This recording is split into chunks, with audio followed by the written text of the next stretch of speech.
des arbres peuvent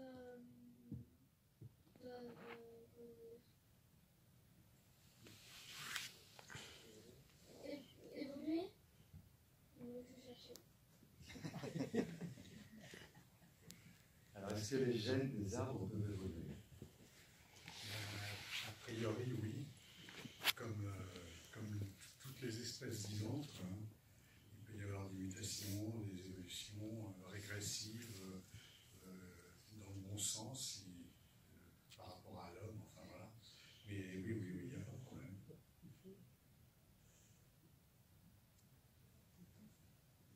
D'ailleurs, au sein de la même arbre, on peut trouver différents génomes, enfin un type génétique. Comme expliqué dans le film. Voilà. Pour revenir un peu aux vieux arbres rapidement, en fait, l'idée, c'est pas non plus de se focaliser que sur les vieux arbres, parce que autrement, c'est l'arbre qui cache la forêt des destructions, parce que c'est aussi parfois le faire valoir de certaines. On fait une bonne action d'un côté, mais derrière, on éradique. En fait, il y a beaucoup d'arbres qui se présentent, qui sont des mêmes espèces, hein, les chênes, les hêtres, enfin, des très très bons sujets. Mais à côté de ça, il y a énormément d'espèces qui ne sont pas représentées. Oui, mais là, bon. Mais en tant que tel, est-ce qu'au-delà de la notion d'arbre remarquable, simplement l'âge d'un arbre ou ses particularités botaniques pourrait suffire à obtenir sa protection, ou est-ce que c'est... Ah, mais tous les arbres sont les bienvenus, enfin, dans le patrimoine des arbres remarquables, mais en réalité, pour les besoins du film, on a pris un petit échantillonnage de tout ce qui existe en France d'arbres remarquables, et on a pris peut-être les plus emblématiques, et encore, c'est pas sûr, mais par contre, il y a des espèces comme le lentisque de Corse, là, que vous avez vu, c'est un arbrisseau normalement. Et là, il atteint une dizaine de mètres de haut. C'est vraiment exceptionnel, mais il y a des aubépines, par exemple, aux marches de la Bretagne, il y a Saint-Mars-la-Futaie, c'est dans la Mayenne. Il y a une aubépine, enfin, qui serait soi-disant millénaire. Mais c'est une très très grosse aubépine, quoi. Donc tous les arbres, tout ce qui est un arbre peut rentrer dans... pour nous, enfin bon, pour tout le monde, je crois un arbre remarquable, c'est un arbre qu'on remarque, voilà, déjà. On fait, il est beau, enfin, et donc, après, il y a d'autres critères, alors bon, on peut parler de l'histoire, on peut parler des humains qui vivent à côté, on peut aussi, les critères botaniques, enfin, la rareté de l'individu, voilà. Mais en France, c'est principalement les arbres de nos forêts, de notre région, quoi, qui sont... Alors, il y a quelques séquoias, il y a des arbres un peu exotiques, comme le robinier de Paris, là, ou le saphorin de Montry. Ça, c'est des arbres qui ont été importés, mais qui sont suffisamment beaux pour être classés remarquables. Mais, du coup, il y a un texte de loi, là, qui est sur la date. Non, enfin, on a fait une déclaration des droits de l'arbre. D'ailleurs, on a peut-être des petits flyers à vous donner. On a un site internet, et sur notre site, on a oublié, enfin, on n'a pas pensé à amener la déclaration. Mais sur notre site internet, il y a la déclaration des droits de l'arbre. C'est des arbres qui ont plus de 1000 ans. Bon, il y a peu de monuments, en réalité, en France, qui ont plus de 1000 ans. Vous voyez ? Et on se faisait la réflexion en venant ici. En France, il doit y avoir, je ne pense pas qu'on se trompe beaucoup, mais il y a peut-être 90% des arbres qui existent en France ont moins de 200 ans. Donc, un arbre de 1000 ans, c'est quand même exceptionnel. Je voudrais savoir s'il n'y a pas déjà la possibilité de faire classer un arbre. Oui. Aujourd'hui, en fait, il y a différentes possibilités, mais qui ne sont pas, disons, insatisfaisantes et incomplètes, en fait. Vous pouvez très bien classer un arbre, on a notre label, mais qui reste un engagement moral entre l'association et le propriétaire. Mais dans le PLU, vous pouvez classer au titre d'un espace boisé classé, d'un élément remarquable du paysage, Après aussi des monuments sur un site classé, aussi l'arbre est classé plus ou moins, mais parfois ça lui permet de survivre, mais parfois les décisions des bâtiments de France vont contre l'arbre, ils sont privilégiés de bâtiments. Et même quand c'est au PLUI, vous n'avez pas le droit d'abattre l'arbre, mais par contre vous pouvez le mutiler autant que vous voulez, vous pouvez creuser des tranchées. Tant que vous laissez le tronc debout, personne ne vous dira rien. D'ailleurs, même si vous l'abattez, en général, personne ne dit rien de toute façon, puisqu'on voit des abattages d'alignements classés ou de talus qui sont classés et que finalement personne ne s'y oppose. En fait. Il y a aussi une ancienne loi concernant les monuments naturels, et quelques arbres en font partie, une loi de 1935. Il y a un chêne dans le Morbihan, le chêne du Coudu, des monuments naturels, l'énorme châtaignier de Kerzeel qu'on a pu voir ici à Quimper. Mais bon, c'est une loi qui a été réactivée pour un platane récemment, mais en fait, non, c'est même pas celle-ci. C'est le PLU. Alors, voilà, elle est un peu inactive, elle n'est plus utilisée, et de toute façon, voilà, ça reste aussi quelque chose d'incomplet, en fait, puisque ça ne va pas prendre non plus en la globalité de l'arbre, son environnement. Parce que préserver un arbre, c'est préserver son environnement. On ne peut pas dire on préserve un arbre et on va construire tous à côté autour, quoi. Donc il faut aussi qu'il y ait une vision globale, et un texte de loi il va dans ce sens-là, c'est-à-dire qu'on préserve le houppier, les branches, d'ailleurs contre l'article qui indique que le voisin peut demander une coupe à l'aplomb, par exemple. Il peut même lui-même couper les racines à l'aplomb de sa propriété, même si ça met l'arbre en danger. Donc voilà, c'est complètement insatisfaisant, quoi. Même si aujourd'hui on peut, entre guillemets, classer les arbres en quelque sorte, quoi. Et au niveau mondial, il y a des choses qui existent pour la protection des arbres? Ah ben, en fait, chaque pays a sa réglementation qui est plus ou moins contraignante. Et finalement, on se rend compte que la France est pas en avance là-dessus. L'Angleterre a des règles beaucoup plus contraignantes sur les arbres. Il y a même des zones où il faut demander des autorisations, même sur des simples arbres à 50 mm, non remarquables pour tailler ou modifier. La Suisse aussi, même si tout ça n'est pas parfait, hein. Je veux dire, on a eu une intervention il y a quelques années pour une personne du canton de Genève où on nous expliquait qu'il y a tout un protocole et personne n'a le droit de modifier la forme d'un arbre. Enfin, il y a une surveillance un peu généralisée. Il y a tout un tas de choses. L'Italie a une liste de monuments, enfin d'arbres monumentaux. L'Espagne protège certaines régions, la communauté de Valence protège ses oliviers, des transplantations, comme on peut en voir sur les ronds-points ici, les maisons, qui sont presque un pillage en Espagne, en Italie, ou différents pays. Les oliveraient sous l'impulsion notamment de l'Europe pour passer vers une agriculture encore plus productive, promeut l'arrachage de tous ces vieux arbres pour mécaniser, enfin, voilà, avoir une mainmise industrielle en fait. Et en fait, il n'est même pas prouvé que ces vieux arbres sont moins productifs de toute façon. Et on se prive en plus, pour le cas des oliviers, et de manière générale, on se prive d'un patrimoine génétique, comme on l'a fait avec toutes les céréales, puisqu'on appauvrit génétiquement les variétés d'olives en Espagne, notamment enfin, tous ces livres. Donc, de la même manière, préserver ces vieux arbres, c'est aussi préserver, s'ils sont très vieux, c'est certainement qu'ils ont une génétique particulière, c'est aussi préserver un patrimoine génétique aussi. Parce qu'ils ne sont pas là par hasard, s'ils survivent, c'est qu'ils sont aussi, en quelque sorte, peut-être plus, avoir un patrimoine génétique plus intéressant. Mais pour revenir à la protection des arbres, il y a un article de loi CL 300, je ne sais plus, enfin, et sur la protection des allées d'arbres. Alors si jamais il y a une belle allée, enfin vraiment une très belle allée d'arbres, pas très loin de chez vous, enfin si vous entendez parler il y a eu une jurisprudence, un monsieur qui avait un château avec une allée de peupliers qui conduisait au château. Et l'allée de peupliers dépassait sur un terrain agricole. Donc le propriétaire du terrain agricole a fait une intervention pour faire élaguer les arbres, les branches au-dessus de son terrain, et puis en plus a demandé de couper les arbres.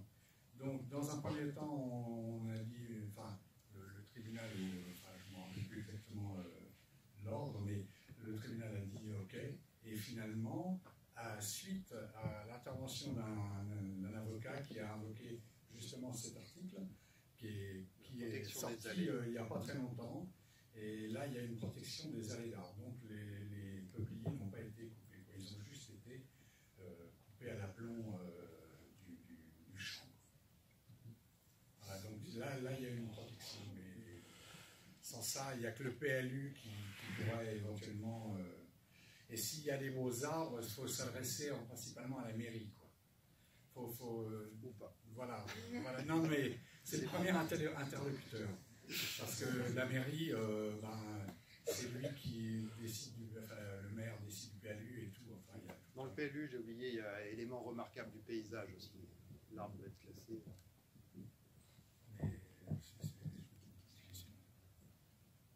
Bon, alors, on a parlé dans le film du méchant maire de Gien. Alors, le maire de Guipry-Messac, lui, a été confronté au moins 2 fois, à ma connaissance, à des gens qui ont fait abattre les arbres sur le terrain communal parce que ça les gênait. Oui, mais on est tout à fait d'accord. En fait, il y a le méchant maire, mais il y a le méchant voisin et le méchant riverain. Mais en fait, on est tous potentiellement méchants parce qu'on a tous une bonne raison de couper un arbre. Moi, je suis élagueur depuis une quinzaine d'années. Donc, alors tout le monde adore les arbres, mais chez le voisin et très très loin de chez soi. Et surtout que ça ne bouge pas les gouttières, que ça fait trop d'ombre et tout ça. On est prêt à accepter, on aime les arbres, mais on n'est pas prêt à en accepter les inconvénients. Par contre, on est prêt à accepter les inconvénients de sa voiture, de changer ses pneus et tout ça, de passer à la station de lavage tous les 2 jours. Mais par contre, ramasser quelques feuilles et en plus qui enrichissent notre jardin. Là, il y a vraiment un décalage aussi entre les discours. Voilà, on aime, mais voilà. Un petit arbre en plastique serait mieux. Et donc c'est là où il y a vraiment beaucoup de sensibilisation à faire. Et puis il faut aussi admettre qu'on ne maîtrise pas tout et qu'il y a quand même certains inconvénients, mais il faut les accepter. Mais bon, c'est une lutte au quotidien qui fatigue, je crois, il y a un ou 2 élagueurs, je crois, il me semble. Normalement, il y avait un confrère qui était là. Qui fatigue beaucoup les praticiens parce qu'on est en lutte, parce qu'on n'est pas des coupeurs de branches. Enfin, certains sont des coupeurs de branches et qui s'en fichent un peu de l'arbre. Mais un élagueur est quelqu'un qui, normalement, devrait aimer les arbres. Et on est toujours là plutôt pour faire un moindre mal que dans le bien de l'arbre, en fait. On est toujours pour faire un moindre mal et freiner des cas de fer, les ardeurs, les différentes parties. Là, récemment, il y a eu des coupes assez fortes. Juste un point, il faut admettre que certains arbres n'ont pas forcément non plus, on a fait aussi des erreurs en plantation. L'enraisinement des forêts bretonnes, même mettre des peupliers dans certaines zones humides, en fait, détruisent aussi les zones humides. Tous les arbres ne sont pas naturels, ils ne sont pas tous là non plus de façon pertinente pour les milieux. Et ça, c'est aussi une réalité, il ne faut pas se voiler la face. Les arbres, dans certains cas, ne sont pas forcément souhaitables dans certaines zones. Surtout quand c'est des choses très productives et qui sont vraiment pas favorables au milieu. Ce chêne est vraiment magnifique. Il a plus de 500 ans. Il a été planté lors du passage d'Henri IV, quand il revenait d'avoir signé le Villers-Cotterêts, c'est ça. Et il y en a d'autres aussi qui sont peut-être moins visibles. Je pense que chacun d'entre nous, en vivant ici, on aura pu peut-être en remarquer, ou une allée, ou quelque chose. N'hésitez pas à faire remonter l'information. On peut comme ça rester en contact. Et puis ensuite, je vous propose aussi à ceux qui sont intéressés d'aller plus loin, d'adhérer à l'association Arbre. Ils sont là, vous pourrez prendre tout à l'heure des informations, voir avec eux.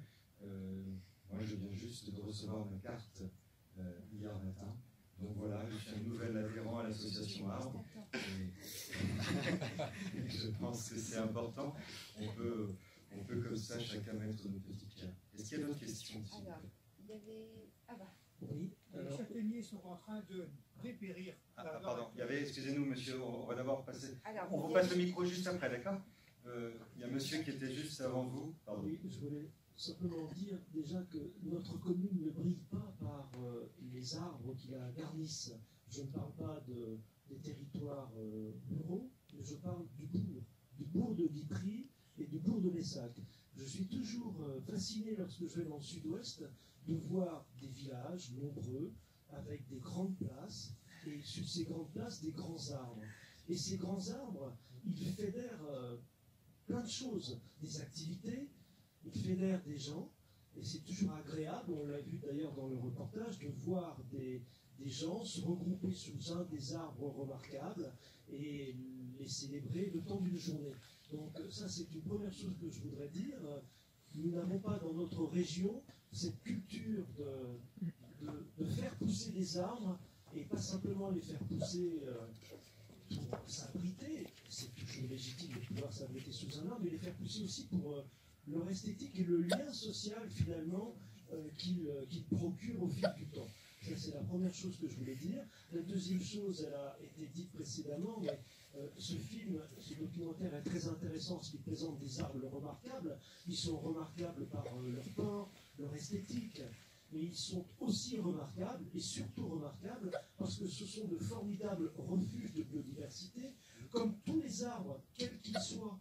Hein, sachant que dans une forêt, vous allez avoir des arbres d'âge différents, vous aurez aussi une faune, une microfaune ou une macrofaune, qui sera également très différente. Donc tous les arbres sont remarquables, tous les arbres doivent être préservés. Ce sont effectivement de vrais refuges de biodiversité.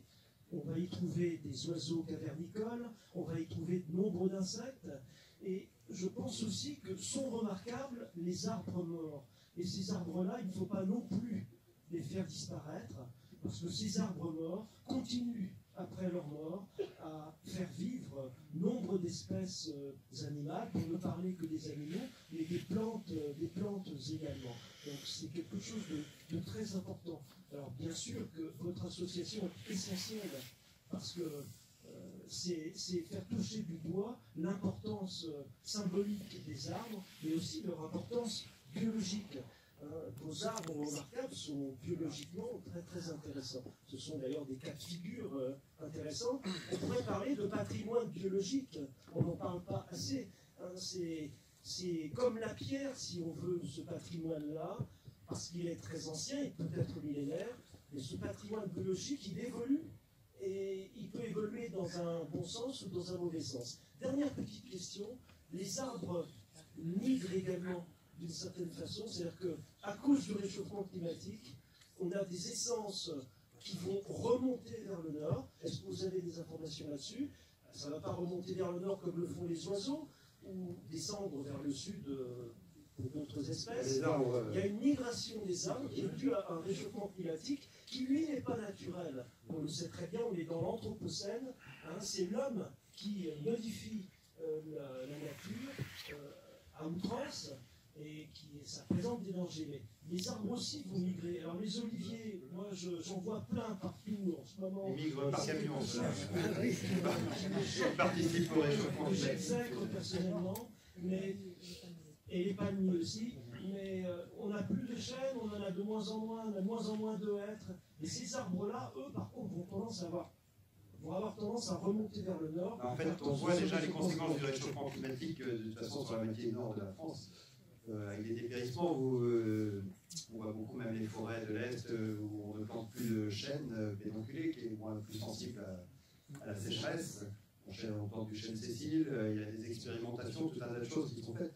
Et effectivement, les essences remontent, enfin, méditerranéennes remontent vers ici. Après, visiblement, vu la vitesse du réchauffement climatique, elles n'arriveront pas à suivre le mouvement, il faudra les aider. Parce que, j'aurais eu une conférence il y a quelques temps depuis les détails, mais c'est vrai que ça va trop vite pour que les végétaux avancent au rythme qu'on leur impose, naturellement. Donc, voilà. Après, pour revenir sur le côté biologique, on est parfaitement conscient de ça. En France, on a quand même une vision assez patrimoniale, historique, et des arbres remarquables. On a quand même un lien, enfin, on a souvent un lien très fort avec l'homme. En fait, la présence de tous ces arbres est très liée à l'homme, l'histoire. C'est pas un hasard si ces arbres sont là, en fait. Puisqu'on est quand même dans un milieu ultra industrialisé, enfin, il n'y a plus un centimètre carré qui n'a pas été touché. Donc si l'arbre est hormis en montagne, hein, si l'arbre est là, c'est qu'on l'a laissé volontairement. Donc au niveau écologique, effectivement, tous ces arbres-là sont, comme vous dites, des niches. Et on retrouve aussi ces niches écologiques, notamment sur les talus et avec les pratiques agricoles d'autrefois, enfin les arbres têtards notamment.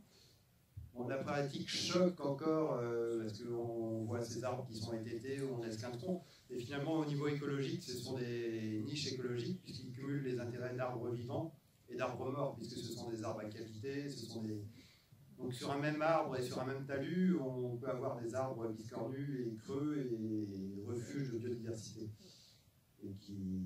Donc voilà, ils ont beaucoup d'importance aussi. Après, évidemment, le cheval de bataille, on a toujours un arbre remarquable, ça parle plus, effectivement. Mais malgré tout, on parle de biologie, d'écologie, et ces vieux arbres aussi que l'on montre, parce que souvent les gens ou le forestier a une vision de l'arbre remarquable, d'un arbre, moi quand je parle avec beaucoup de gens, l'arbre remarquable c'est un arbre qui est bien sain, qui a un tronc énorme, qui a des grandes branches bien développées. C'est pas le vieil arbre tout pourri, tout creux, tout déstructuré et tout ça. Et donc ça c'est aussi quelque chose qui évolue. Parce que même notre co-auteur, parce qu'on a fait quelques livres, il était dans la forêt, Michael. Et au départ, lui, quand il a commencé sa carrière dans la forêt, un vieil arbre biscornu, voilà, que c'est ça. Et pour lui, un arbre remarquable, c'était un chêne de 35 mètres, et bien conformé. Et, tout ça. Et il me l'a dit, sa vision a vachement évolué. Parce que, voilà. Donc c'est aussi tout ce travail-là qu'il faut faire pour une vision. Et puis il y a aussi toute cette vision, enfin, montrer tous ces vieux arbres creux, tous ces vieux arbres remarquables, mais qui sont souvent creux, pourris, enfin, qui ne sont plus les standards. C'est aussi montrer qu'un arbre n'est pas forcément dangereux, parce qu'aujourd'hui, il y a cette folie sécuritaire un petit peu, où dès qu'on voit un trou, dès qu'on voit un champignon sur un arbre, c'est la panique, il y a le coup de vent, ça va tomber, on va se faire étrangler, enfin, il y a la responsabilité, tout ça. Donc montrer ces vieux arbres qui sont tout creux, tout boursouflés, qui sont cabossés, qui sont plus conformes à la jeunesse, c'est montrer que aussi les arbres, ils ont de la ressource et qu'il faut aussi arrêter sous couvert de sécurité et qu'il y a un l'eau Chalarose, voilà, qui tue les frênes, donc voilà, c'est un peu comme l'orme, on va se retrouver dans cette situation. Il y a les oliviers en Italie qui sont atteints par Xylella fastidiosa, enfin une autre maladie plutôt. Et donc les châtaigniers ici, visiblement, il y a une partie du réchauffement climatique, enfin, le manque d'eau, ils ont quand même besoin de sols frais, sans être humides, mais avoir une alimentation. Et il y a aussi ce problème de la maladie de l'encre, qui est un champignon racinaire microscopique, qui fait parfois avoir des coulures sur le tronc noir, c'est pour ça qu'on l'appelle l'encre. Donc c'est ça qui fait aussi mourir, qui peut faire mourir un châtaignier en une ou deux années en fait. Un chêne aussi pour l'encre. L'encre, le chêne va dépérir, mais il va vivoter. Et par contre, il ne meurt pas forcément de cette maladie, pas tout de suite. Par contre, il peut y avoir une destruction du système racinaire partiel et rendre l'arbre instable. Donc après, voilà, ces arbres, ils subissent aussi ces conditions climatiques un petit peu changeantes. On le voit sur le chêne aussi, on avait beaucoup d'arbres remarquables dans les cours de ferme d'Ille-et-Vilaine, des très gros chênes qui avaient été laissés quand les paysans sont devenus propriétaires pour bien montrer qu'eux aussi pouvaient avoir de beaux arbres, parce qu'autrefois c'était un peu un privilège des châtelains, des propriétaires des terres. Et aujourd'hui, tous ces arbres très développés, en plus dans les conditions, sont dans les cours un petit peu durs, des sols plus compactés. Et en fait, depuis les premières grosses sécheresses dans les années 90, j'ai observé vraiment un dépérissement assez incroyable de ces arbres très développés, qui ont besoin de beaucoup d'eau et beaucoup d'alimentation.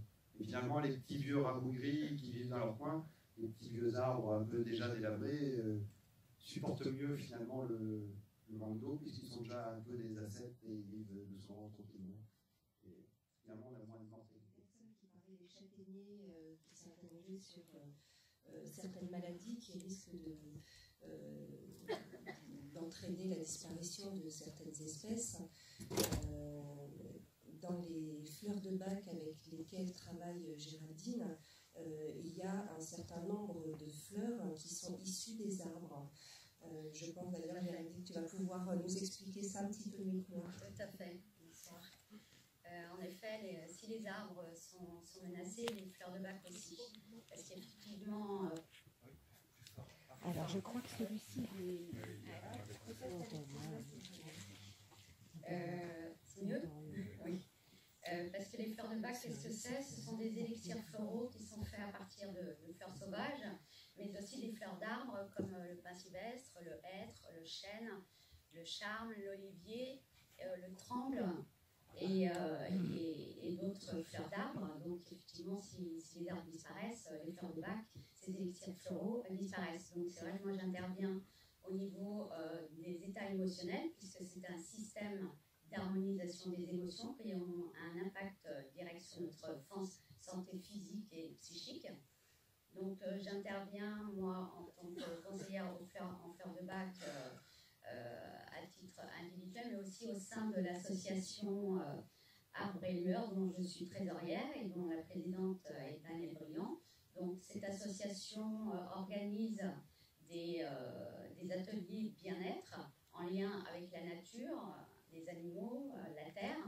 Donc on organise des sorties nature en lien avec les arbres notamment.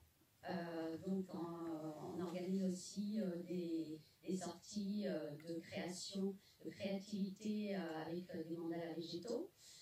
Donc tout un tas d'ateliers bien-être dont vous pourrez avoir le détail si vous souhaitez à l'entrée du cinéma. Donc les fleurs de bac, ce sont 38 fleurs qui sont réparties en 7 groupes d'états émotionnels et donc qui visent à notre bien-être et à une meilleure santé physique et psychique.